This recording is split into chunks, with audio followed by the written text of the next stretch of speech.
Hei, draugi mīļie. Nu tā, šodien ir jau 8. diena, ir pagājis tieši 1 nedēļa kopš es sāku lietot X39 plāksterus. Par sajūtām runājot, šodien ir interesanti, jo tāpēc, ka man ļoti riebs galva. Un brīžiem man tādas mazas svaigsmītes skraida apkārt. Es nezinu, vai tas ir saistīts ar asinsspiedienu, ar gaismas plāksteriem vai vēl nezinu ar ko. Bet tas, ko es esmu ievērojis, ka suņi man līp apkārt, viņi vienkārši neapiet no mani. Visu laiku lien mīļoties.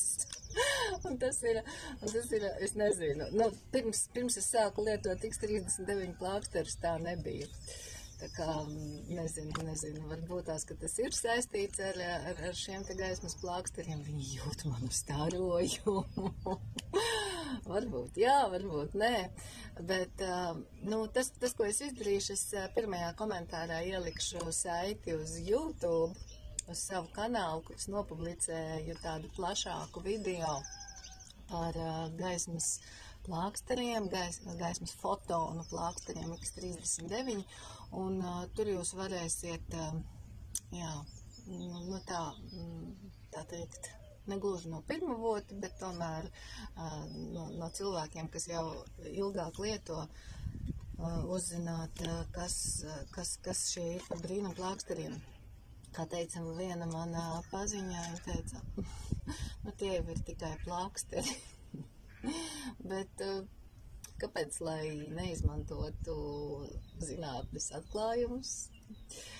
Lūk, tā kā, vērošu sevi tālāk, ziņošu jums tālāk. Starp citu, ja jūs aiziesiet uz YouTube saiti, uz YouTube kanālu, esiet tik mīļi, ielaikojiet, lai arī citiem cilvēkiem algoritms nolasa, ka tas ir interesanti.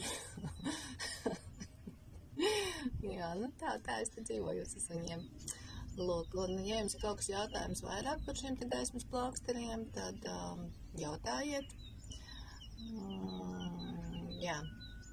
Un es savukārt, kā jau es solīju, es katru dienu dalīšos ar savām sajūtām.